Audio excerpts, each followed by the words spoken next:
Today we've got Scott from Capstan with us. Super excited to chat with you, Scott. We'll obviously want to talk about like your history with Capstan and the new music and everything. But before we get into all of that, how are you doing today?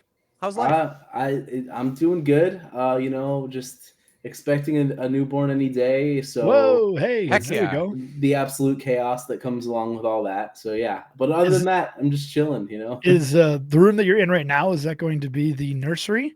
Because Oh, it looks it's like it's quite quite bare. empty right now. It's It's quite very bare. minimalist, I think they might say. Yeah. So the reason it's like that. No, this is the guest room, and the reason it's like this right now is because my dad was just in, and we just like tore out a bathroom and replaced it, and there was drywall dust literally everywhere. So like I had to like scrub everything down, and that's why everything is gone. And yeah, so it just goes along with the absolute insanity before a newborn comes. Oh yeah. Same I Oh thing. get yeah. You that. got to prepare everything for your life now You because it's got For a, going to s- change big time. it.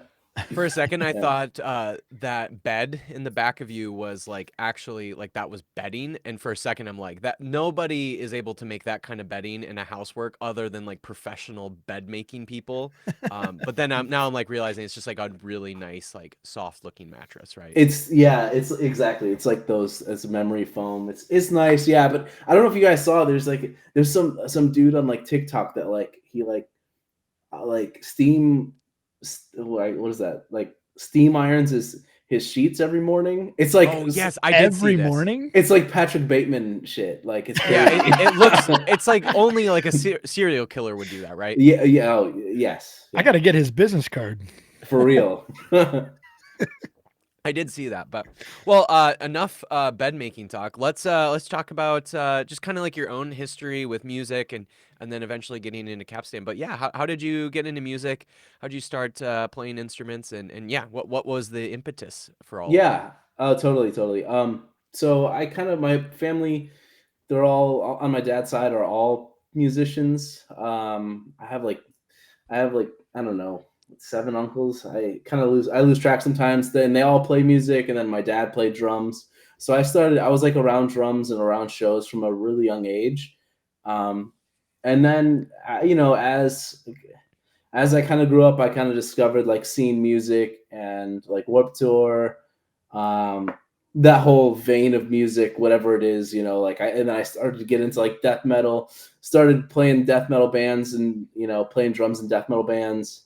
Um, so yeah, that's kind of where I came up, and I grew up in Tampa doing that, and Tampa, Florida is a great death metal scene, or at least it was back then.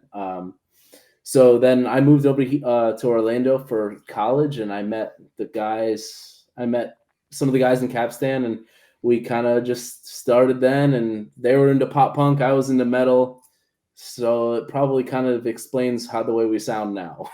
Yeah. That Yeah. does make sense. You know, what's kind of funny around like sort of that like convergence of getting like pop punk artists with like the metal world. A couple years ago, Cullen and I were at Furnace Fest. I don't know if you've heard of Furnace Fest or anything, Yeah, but Furnace Fest a couple years ago, they had like sort of a pre-show, so it was like the day before the festival actually started. So there's a few bands playing at this like local club, and one of the bands is called Evergreen Terrence. Actually, I think they're from Florida, right? yeah, they Well, are. the drummer, and I don't know if he's been in the band for a while or not, but the drummer for Evergreen Terrence, which is like pretty like great like metal band, Yeah. he used to be the drummer for Yellow Card. Oh And it's yeah, just yeah. like it's like super cool to see like I'm sure he got his start probably playing like metal drums in different metal bands around like his area, and then obviously like Yellow Card kind of like pops off, and like that's his career for a while, and then now he's doing metal stuff for Evergreen Terrence. And so it's just really cool to see like that like artists just will have like this like different convergence of they're just a part of like all these different scenes, and it's really just about like who do you know. It's exactly that, and the world is so much smaller than and you would really ever think. Like Yeah. there's so many connections between all these different types of music, and yeah, a lot of the players are all the same. So it's a fun. It's interesting. Yeah. Like Mason and I just went to POD the other night, and their drummer was the drummer from Suicide Silence. Oh shit. for POD. I mean, that's a very, very different, Yeah. Yeah. very, very different genre, which is actually something I'm kind of curious with you because I feel like if you start off in a more technical style of drumming like death metal, um, do you find that that's helped you like with chops and stuff like that? Do you think it like gave you like a little bit of a leg up? Like, hey, I have to be this good. I have to keep my time this much better in a death metal band, and so it helps me now that I'm in a post hardcore band. Yeah, true. Like it definitely, certainly, because just the stuff that you are asked to play in death metal is just a bit more difficult. Not saying that it's better or anything like that. It's just Right. like fast blast beats are harder than like just basic pop punk drums. Right? They're just Right. it's harder. But I mean, even there's just so much as time goes. Like there's more and more like metal influence, particularly in drumming. I feel like there's more metal influence in like pop punk now than there's ever been. And I don't know if you guys remember the old drummer from Neck Deep. He's not in the band anymore, but he was like such a ripper, so good. And he was like clearly like a metal guy, like just straight up linear fills and like just like sick putting blast beats and like different subdivisions and stuff. And I always love that. I love putting in something that stylistically doesn't really work, or what you would think doesn't really work, but really when you put them together, two totally different genre spheres, that it like kind of goes together in a cool way. So that's just what I'm always into. Yeah. I mean, even Aaron Gillespie toured with Paramore for a while, right? So he's got like that metalcore background, and him having that sort of influence in when he was touring with Paramore. And I don't think he ever recorded with them, but certainly I would imagine his tour drumming would have like some sort of that style of like more metalcore when he's playing Paramore songs, which I think would have been really cool to see. Totally, yeah, totally agree. Yeah. Sweet. Do you feel like the drummer always gets like the short end of the stick? That no one ever wants to talk about drumming for some reason? Because for me, like it's like the thing I want to talk about most all the time. Because I find it fascinating. When I go to a show, I watch the drummer first and foremost. I don't watch anyone else on stage except for the drummer mostly. True, yeah. It's totally like, I mean, you have a symbol on your wall. I'm guessing you play drums, right? Very poorly, yes. Oh, shit. Right. Yeah, I think that like I mean, some people don't even know that I'm in Capstan. Like if I'm working merch, or like if I'm just walking around and then I'm like with Anthony, our vocalist, people are like, oh, it's like Anthony and his friend, so like, which I totally like that. I really don't like, I'm not in music to like be recognized or anything like that. So it's convenient for me, but I can imagine for like a lot of people, it kind of sucks. Like if you want some recognition or whatever, I would imagine that sometimes that can suck. Yeah. Yeah. So you're not going to go the Tommy Lee route is what you're saying. No, not going the Tommy Lee route. That's like making me wonder, like, are there any bands where the drummer might be more recognizable than like any of the other guys in the band? Like, honestly, Aaron Gillespie, we just talked about him, but he might be maybe the most famous guy out of Under Oath, probably. Oh, but I mean, he also sang a lot, but because he did like all the clean singing. So, but yeah, I don't know. Is there Neil? I would say Neil Peart from Rush. Neil would be Peart, one of those. Yeah. Yeah, definitely Phil Collins from Genesis, but he also did the singing thing. Right. I'm trying to think like in modern time. I mean, I guess maybe like I don't when Luke Holland was in The Word Alive, maybe I don't know. Sure. Like, I don't know. But again, there probably was a time where more people knew who Joey Jordison was than they knew who Corey Taylor was. Oh, that's totally true. Early on. Yeah, early on. Slipknot's time. Yeah, you're right. I can't think of another though. Yeah. So there is a little precedent, but if you want to keep more of the anonymity, all the more power to you. Yeah, it's just I don't. It's because then it's all like social media and all that whole game, and you gotta be on your phone 6 hours a day. It's not for me. You got bathrooms to renovate, right? Exactly. I got making babies. Yeah. Hey. It worked on somebody, is what you're Yeah, saying. yeah, The charm, yeah. the charm of the drummer. Yeah, I guess so. I guess so. Well, let's talk about more about Capstan. What was kind of the, I don't know, like when you think back to some of those early years of your work with them, like what do you think back? Like, did it feel like one of these things where it's just like we're just trying to get like things together, or did you think right away like, oh, this feels like a legit thing, like this feels like something that could be more than just like a fun hobby or whatever? Like, at what point did it kind of feel like this is really a real thing and we've got something here? Yeah, I mean, it started a long time ago. I mean, probably like 10 years ago now. But yeah, just like playing local shows, we get like, people interested in us, like that would just hit us up like through the internet. And we're like, oh, this is because Capstan totally started as just a recording project. Two of the members went to Full Sail, which is I don't know if you've heard of it. Full Sail's down, and it's like a recording. They have Oh, a recording arts program, and sure. so Capstan started as like just a recording project. Like, let's just have fun, release some stuff we like, whatever. Who knows what it's gonna do? Um, so like we all got our college degrees and whatnot, and we're like, oh well, I guess people like this, so let's try going on tour. And then I guess that it just never stopped. And then we keep touring, and yeah, so it just kind of gradually I wouldn't even say snowball. It's been a gradual build for our whole career. It's just like every tour we're just a little bigger, just a little bigger. We've never had like that huge moment of like going viral or anything like that. Right. So it's just been a constant slow build. Yeah. I've always said that if you can do something for 10 years, you're going to be successful at it one way or another, right? Yeah, true. Facts. But Yeah. you guys started in probably what I would argue is the hardest time to start a metal band. And that was, 2012 to 2017 or so. That time period was the absolute doldrums of the scene, right? Right. Everyone was getting out that was into it, and everyone that was into it was getting out. I mean, it was a rough time for it, and you guys started then. Did you find that time period changed the way you guys wanted to take the direction of the group, or what?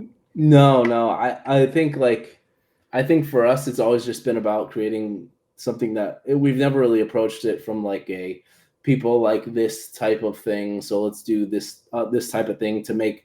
It's never been reactionary for us. It's always just been, what do I think is really cool? What do you think is really cool? Let's make something that we both think is really cool. And in a way, like of course we've like refined just like songwriting techniques and things like that, like putting things together structurally. But it's never been we've never set out to be like, let's write something like this, or this is really big right now, so let's do that. Because anytime you're doing that, you're just like you're already two steps behind. If you're Right. trying to be, yeah, you're already too far behind. So don't even bother trying to catch it anyway. So just stay true to what you believe and what you think, what you like, and if it's gotten you this far already, just stick with it. Yeah, makes sense. Well, and obviously, not only was like the entire industry changing in terms of just like what kind of music people were into, but also the industry was changing in the fact of how do people listen to music? How did I don't know? I'm just curious, like knowing that you guys were getting started around the time that like streaming became the thing. What was that like to like start a band in the midst of literally how do we even get music to people's ears? Like, do we still put it on iTunes? Do we put it on like a CD? What do we do? Knowing that the whole entire industry was changing in that way. Like, what was that experience like when you're literally starting out a band? That's a great question, and really, it was a lot of throwing shit at the wall. Just like who knows what's gonna work. We did the whole thing, like going to Warped Tour, handing CDs out. We did like we've every stupid marketing technique we've tried it. Uh, but again, like a lot of it, I mean, to us, because a lot of our career has just been pretty DIY. Like streaming has just been really great for us. Obviously, not like I'm not saying that Spotify shouldn't pay out more, because they absolutely should. But it's been great for us just because like we've been discovered there, and yeah. So, but again, like you're saying,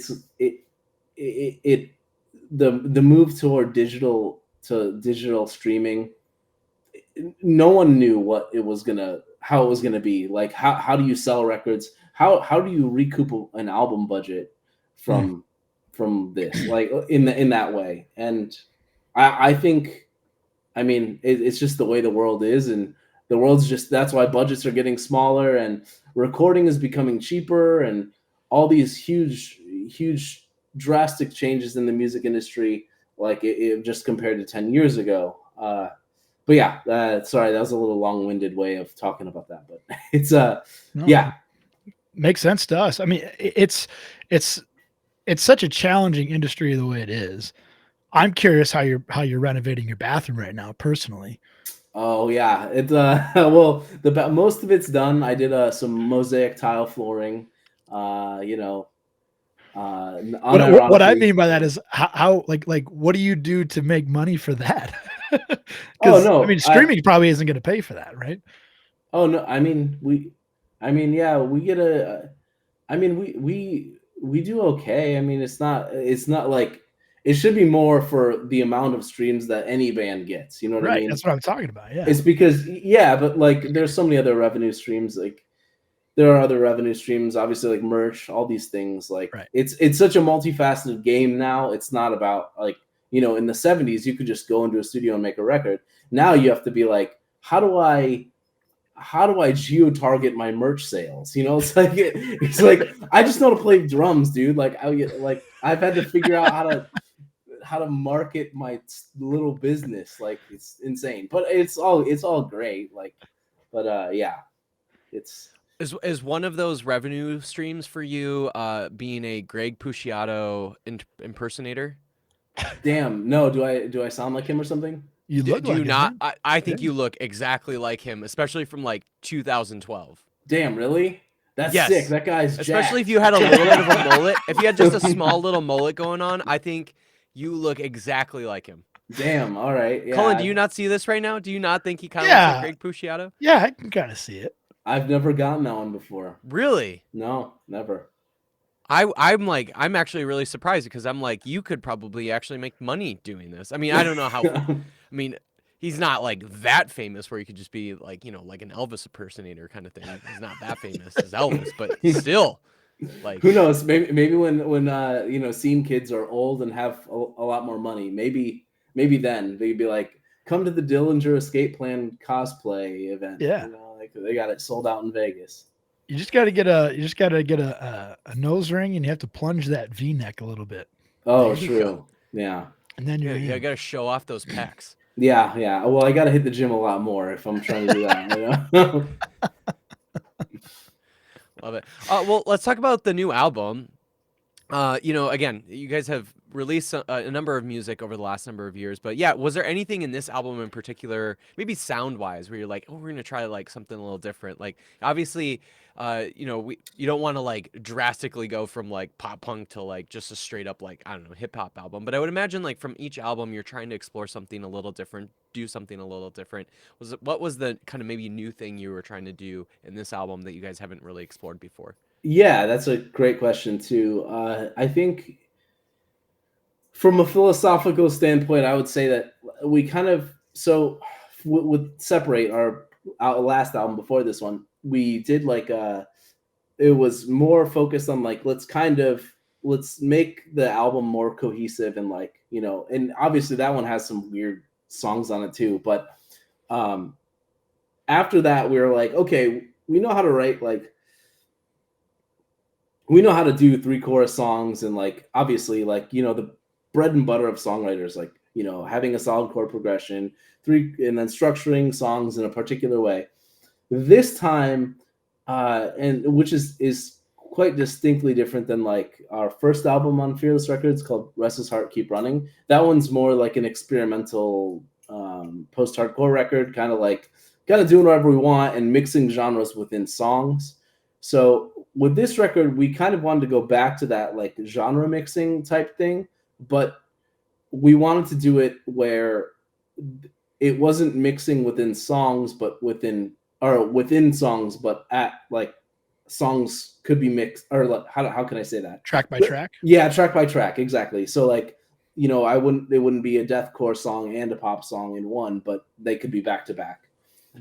And that idea kind of went hand in hand with the concept of the mosaic, and when we kind of married those things and like we came up with the fact that they kind of go together really well, we're like, oh, this just totally makes sense. This way we can make whatever song we want, and if it's good enough, we'll put it on the record and it'll work really well with this concept. And then we wrote the final track that kind of ties them all together. Yeah, so that was the distinct difference with this one, was that we were like, we're going to jump out of the box and we're going to make songs that don't even sound like us, but we're going to do them in the way that we want to do them. And then, with Anthony singing and like Joe playing guitar, like you'd be like, oh, this is Capstan, but like I've just never heard them sound like this. So that's the real creative difference, I think. So as the drummer, I feel like you have to be the glue that kind of pulls the the full listening experience together. So track by track, I mean, really, to me at least, it feels like it's a drummer's job to like really make sure that there's some sort of cohesiveness between song to song. So how do you make it so you don't like overplay on one song and then the next song, like all of a sudden you're too pulled back? How do you bring enough energy in to make every song at least sound like it's on the same record? Oh, true. I mean, we kind of approach this one with that, like, we're like, we don't want the drum kit tone to be the same on every track. Oh, cool. Yeah, we went into it with we're like, this song, we want these drums to sound like this. So we recorded them in the way that was just different. We did a lot of different like miking techniques and a lot of, switching stuff to make it sound the way we wanted. Yeah, so it was more of just, again, like the concept of a mosaic is, like distinct pieces that are completely different from each other. So in that way, we were really trying to marry the concept, I guess. Sure. What was the most challenging song to maybe write or record in this album? Given the fact that you obviously are exploring so many different genres from track to track, what was the one that felt, maybe you personally, or maybe as a band, you all are like, God, this one feels like we're going through the ringer to get this one figured out. But yeah, what was the song that felt like it was just the most challenging? There are a couple, and they're all gonna be quite different. One was the one that was like, I wouldn't even say hard to write. The one that was really hard to write was What Can I Say, which is like the banjo, little banjo pop track, country pop track. That one was before the record came out, before we even like started recording it. It was written in a totally different way. It sounded like a Frank Turner song, or like and it was sped up quite a bit. It was quicker, it sounded like a Frank Turner, like My Chem Black Parade song, kind of. Sure. And then obviously we're like, this just doesn't. We didn't think it worked really well, so we kind of took it back to the drawing board and kept the same lyrics and melody, and then we're just like, let's just totally change the tempo, totally change the structure, and change the instrumentation totally. And then that came out, and we're like, oh, this is sweet. Like, and then we, obviously put that right back to back with Moloch, and then it's kind of, it's just a lot of fun. Yeah, that does sound fun. I as a drummer, I can't imagine the whiplash that you'd be experiencing from genre to genre, song to song. Oh yeah. How do you deal with that? It's fun. Like I'm also like one of I write a lot of it too. So like I just love, like, I started writing it and I'm like, well, I'm not gonna change this because I love the way it is. So I'll just figure out the drums later, like it was a lot of that, That's cool. You said there was a couple challenging ones. So you mentioned that one. And what were like some of the True. other ones Great. or what's the other one that you're like, oh boy, this one is grueling to get through. Yeah, two revise the track 10. That one it changed a lot. I remember we were arguing back and forth about a tiny vocal melody, um, a vocal rhythm rather, and we argued about it for it seemed like weeks. We were working on the record for a long time last year, and we're like, no, it has to be this way. And like I'm talking, the difference between the melodies is like if I would show if people were to hear them back to back, you'd be like, these are the same thing. Like, and they're so minutely different. But like we worked on the record ourselves, so we had all the time in the world to like just debate those things. Which again, like I think that kind of was a double edged sword. So you kind of learn what is important and what you can be like, who cares? It's fine. Like in hindsight, I should have been like, I don't care. Like it's like let's just keep it the way it was. I don't care. But then we're arguing for weeks about it, and then yeah. So yeah, that one was a tough one. That one changed a lot, and again, we were pigeonholed for like a couple weeks about this tiny little 16th note. Like, where does this thing start? It was wow.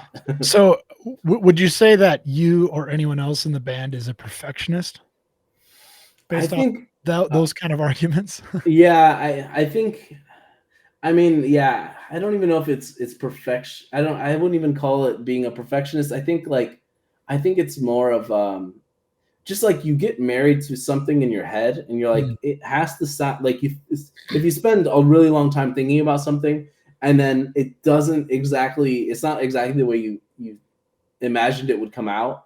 It's like why not? Like and I'm like if you have infinite time, you're just like working on the record at home, you totally have you're just like, okay, well, let's drill down and like let's really dig in here. What's wrong with this? Do we need to change the like and how many times did I rewrite an 808 part? It's like things that don't even matter. It's like it's fine, it sounds good. And Harry engineered the whole record, the guitar player. He engineered everything and he's like, dude, just leave it, it's fine. And like it's just infinite revision syndrome. Do Are, you do, do, is that one thing where like, maybe years from now, and you and Anthony like just pisses you off or something and you just like you can come back with him about like, hey, remember that time you like delayed this song for like 4 weeks because like you couldn't figure out the two differences, like the two, Yeah. Yeah. whatever. Like just like just do that like really naggy like Oh yeah. spouse thing where you just like bring up this thing. Like I would imagine like those little things happen all the time in bands. And yeah, obviously like because fans aren't like a part of that process, like fans don't know about it. But I would imagine like every band like has like those little tiny kind of catty fights that happen that eventually get resolved or whatever, and that's fine. And I'm sure like if you're a good human, you're going to figure that shit out. But I would imagine like there's all those little moments for every band. Oh, certainly, certainly. Just like they're mostly just totally stupid, like it's yeah. just totally dumb. But like you if you spend so much time with someone like that, it doesn't matter who it is. It doesn't matter how much you love them. Like you're still gonna be like that pisses me off. Like Yeah. Yeah. But yeah, No, it's Mason and I have that same thing here on the It's all that, podcast. yeah. I mean, that's pretty much all our conversations. Remember that Yeah. time that you brought up blah blah blah blah blah? Yeah. Like last week, I was like, Mason, remember that time that you completely forgot to release an episode and then we asked the guy to come back? Wait, is that? That's a real thing. Oh no. Yeah.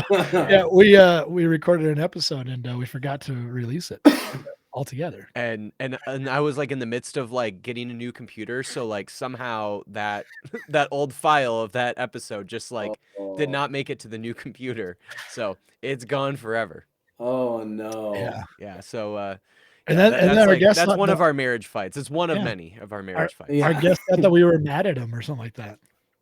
and Yeah. then you're like to your guest, you're like, yeah, and you keep it up, I'm gonna delete it again. That's right. That's right. We did say that. We did say Yeah. that. Yeah. Well, Uh, let's talk about just like yeah, tour stuff or whatever you guys are gonna do to promote the album. But yeah, like can people see you on the road here sometime soon? Yeah, actually, the band is on the road right now. I am not on the road. Oh, Wait, when does this come out? whenever you want it to come out. Oh, true. Okay. Yeah. So the band is on. We're on the road right now with Belmont and Can't Swim. Oh, Hmm. hell yeah. I'm at home. We have a fill in. It's very sick. You can find the dates anywhere. And then we have another tour. Yeah, I guess I think it's being announced on June 4th. Oh, yeah, this will be way later Sure. than that.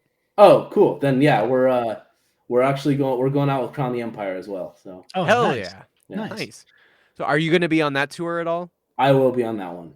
So Sick. paternity leave does not last very long for you, it sounds like. It does not. It does not. They're yeah, exactly. They're like, get back out here. Time to play drums. I hear those bands in Sweden, the drummers at least get a year off. That's Oh, right. see, yeah, the workforce rights have not caught up here. Someday. We can only Sweet. hope. Well, hopefully we'll see you guys soon, either on obviously the tour that's going on right now or in the future. Super stoked to see Capstan. Yeah, doing your guys' thing. Obviously, I would imagine like playing the new songs is going to be super super rad. Yeah, I'm excited. We've played a couple so far, like on the last tour we did, and we're playing a couple on this tour, but we're gonna play. Yeah, I'm excited for whenever we headline again, and then get to play like deep cuts. That's what I'm Yeah. excited for. Nice. Heck yeah. Nice. Heck yeah. Sweet. Should we get into the top 5 most influential albums of your life, Scott? Yeah, sure. I don't. God, I'm gonna have to dig deep here. This is I'm going back in time here. I don't Yeah. remember. Yeah. Well, to help you out, generally, the most influential are like albums that changed you as a person or as an artist. And if you can think back to that moment where like music really like grabbed you for the first time, you're like, whoa, what album was that? Definitely Colors by Between the Buried and Me. That was Oh, sure. Oh, Yeah. nice. it's a great record. Really pushed the boundaries of what prog music was at the time. That one definitely, like, I was like, oh shit, you can do whatever you want in music. You don't Yeah. have to follow any rules. It's all made up anyway. You Mhm. do whatever you want. So yeah, definitely Colors by Between the Buried and Me. Good call. God, there's so many. I like, and then there's all these I like, even like A Brief Inquiry to Underlying Relationships by the 1975. Like Mm. that one also very influential as like an artist and a producer. That one like really, it's like damn, they did a lot of really cool stuff on that.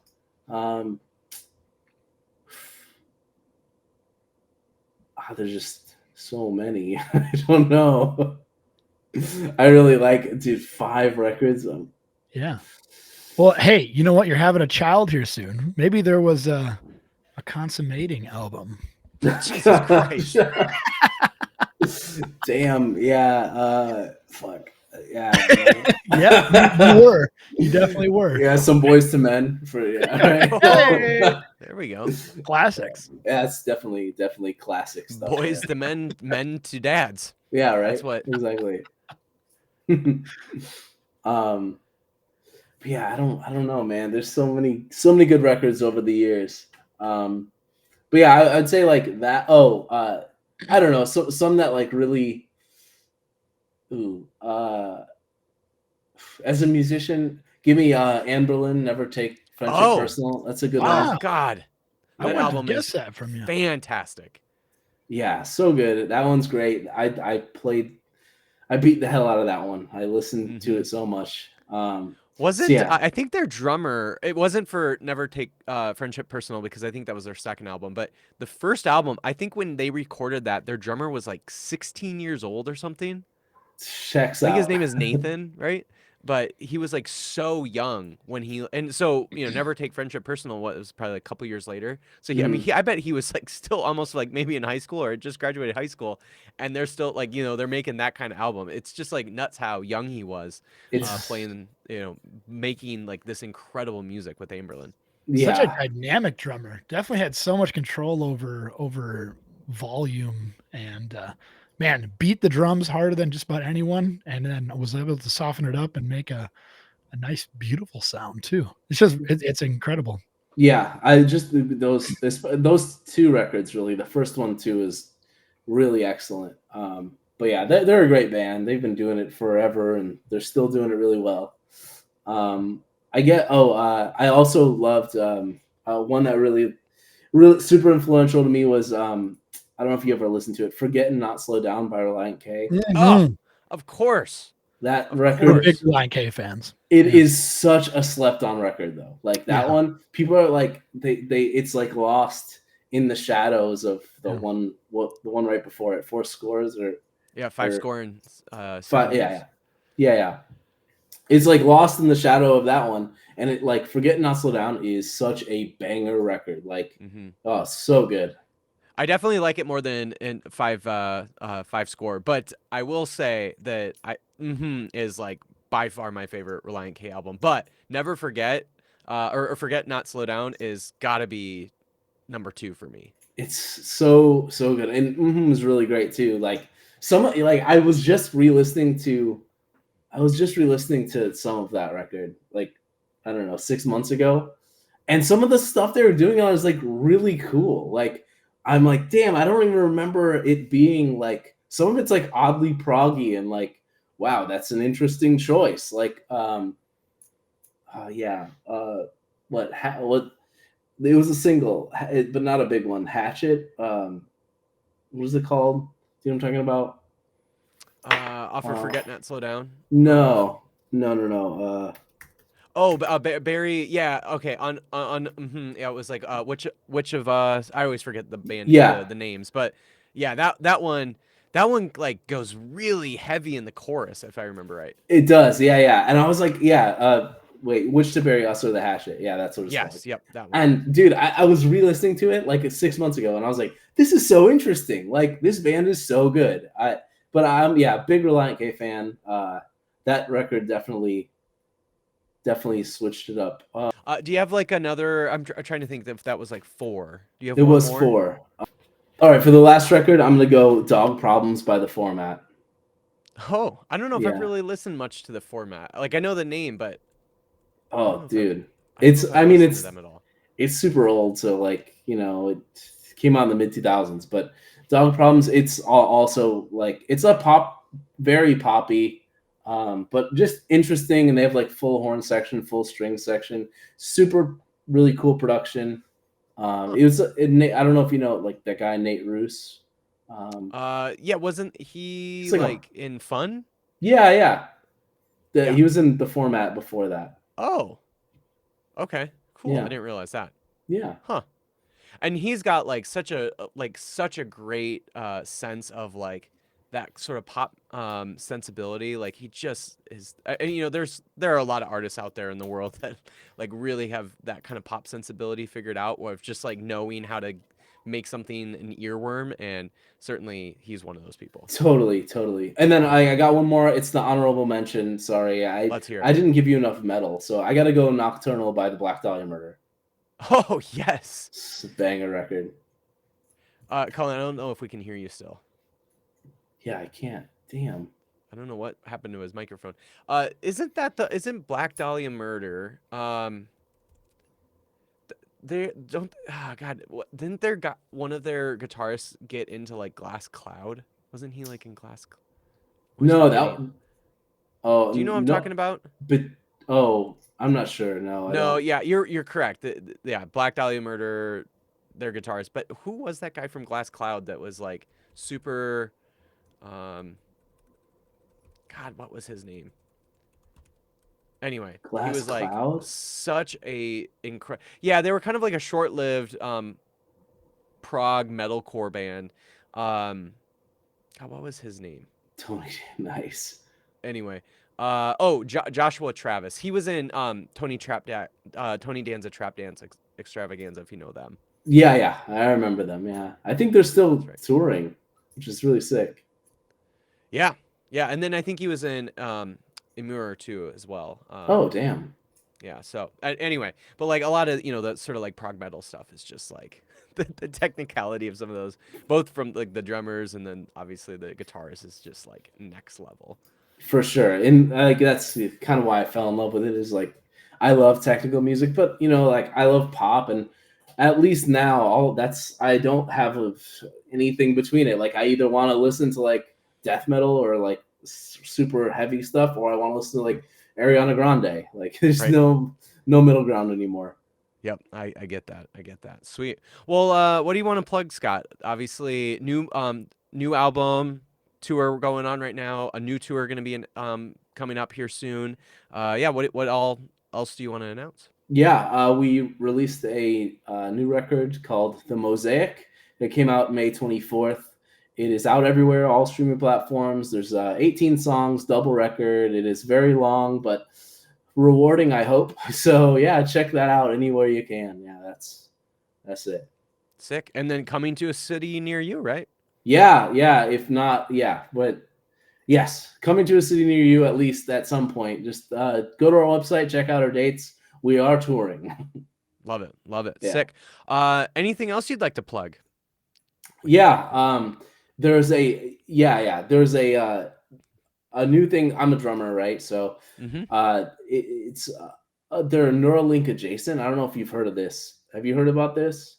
The It's Neuralink thing where they like implant the thing in your head. yeah, but this is I guess like for muscle fibers. So Oh, yeah, so I'm doing this trial where they're inserting like I guess they're like like a chip I, or something? it's not a chip. They're like lines. They're like not Oh, wires, but they like impact your nerves. So I'm okay. trying. I'm thinking, and from the reps I've talked to, they said that this is really going to increase how I can play on drums because we have some really fast songs coming out soon, and from what I've heard, this is like going to be the next thing for us. So I'm really big into like So it's AI. able to move your muscles faster than what you normally would be able to move them? Yeah, exactly. I'm Heck yeah. yeah, it's Neuralink adjacent. It's gonna be really cool. You should maybe try to put some of them in like your legs and like become the next Usain Bolt. That would be cool, or perhaps even the next RoboCop. Oh, there we go. Yeah, like $1 million man kind of thing. I Yeah, mean, I'm sure Capstan, I'm sure you enjoy it, but like seriously, if like I had that kind of technology available to me, I'm sorry, but like I'm not using it to drum for Capstan. I'm gonna be using it to become the next like Usain Bolt. yeah, yeah. Right. Yeah. Maybe there is, or yeah, or maybe like a Michael Phelps thing is in my future. Are you able to like are like if they put like enough wires or whatever, does that make it you faster or is it just like it all is like some sort of or not wires, but the thing that they put in you, does it like does if it's like the more you get of them, the faster you are, or is it like how does that work? No, I guess I guess that it is it's more like a net. So they kind of just put one on you, right? So it's like Okay. yeah. So I'm not sure. I guess there's mixed results. So we'll Okay. see. I'm not sure. Sick. Well, I mean, if you get so fast, you might as well just go right back into black metal or death metal. Yeah, I mean I might. That's I'm trying to transition out of this band anyway. I mean, I don't blame you. I mean, pop punk will only take you so far, Yeah, but death metal that will take you to new heights. facts. That's right. Sweet. Well, Scott, thank you so much for chatting more a little bit about your history in music in Capstan, and then obviously talking about the new album. Hopefully, we'll catch you guys sometime soon. So, especially when you guys come through the Midwest. So, thanks so much for chatting. Awesome. Thank you so much, man. Appreciate it.